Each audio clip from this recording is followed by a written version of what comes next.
ரசூலுல்லாஹ் எப்படி சொன்னாங்கன்னா, இப்ப இப்படி வரேன், இந்த திரைக்கு இந்த பக்கம் நான் இவர்கிட்ட சலாம் சொன்னேன். திரும்ப இந்த திரைக்கு இந்த பக்கம் வந்துட்டேன், அவர் இந்த பக்கம் வந்துட்டார். இப்ப என்ன சொல்லுங்க? சொல்லுங்க. ஒரு தூண் உங்களை பிரிக்கிறதா? இங்க சலாம் சொன்னீங்க, இந்த தூண்ல இந்த பக்கம் வந்தீங்க, திரும்ப என்ன சொல்லுங்க? இன்னைக்கு சலாம பெற்றோர்கள் சொல்லி தர்றாங்க. என்னன்னு? இந்த பாருப்பா, உங்க சித்திக்கு நம்மளுக்கு ஆகாது. நீ எங்கேயாவது பார்த்தா என்ன சொல்லாத? சலாம் சொல்ல. பெரியவர்கள் சண்டை போறதே தப்பு. பெரியவங்க சண்டை அடுத்த ஜெனரேஷன் கடத்துறாங்க. எங்க போயிட்டு வர? இல்ல, அந்த சித்தியோட தாத்தா மூத்தா போயிட்டாருல, அங்க போயிட்டு வர. நம்ம தாத்தா சாமது வரல, தெரியுமா? இதெல்லாம் ஒரு பிரச்சனையா? சில பேர் இருக்கிறார்கள். அந்த ஹைலைட் ஏன் சொல்லணும்? சில பேருடைய ஹைலைட் எப்படின்னா, ஒரு நட்பிலே சண்டை போட்டாலோ பேசினாலும் என்ன சொல்லுவாங்க?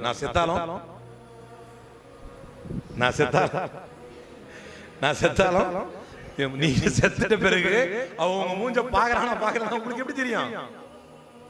உங்களுக்கு எவ்வளவு ஆட்கள் வந்து அட்டெண்ட் பண்றாங்களோ, உங்களுக்கு எவ்வளவு ஆட்கள் வந்து உங்களை அட்டெண்ட் பண்றாங்களோ அவ்வளவு நன்மை உங்க ஜனாசால. ஆனா இருக்கும்போது எல்லாரும் டிஸ்குவாலிஃபை பண்ணி, நீ வராத, நான் செத்தா நீ வராத, உங்களுக்கு எவ்வளவு பேர் அட்டெண்ட் பண்றாங்களோ அவ்வளவு உங்களுக்கு என்னது நன்மை. இதெல்லாம் நம்மையே அறியாமல் நாம் ஒரு நட்பிலே இழைக்கக்கூடிய மிக மிக பெரிய கொடூரமான தவறுகள்.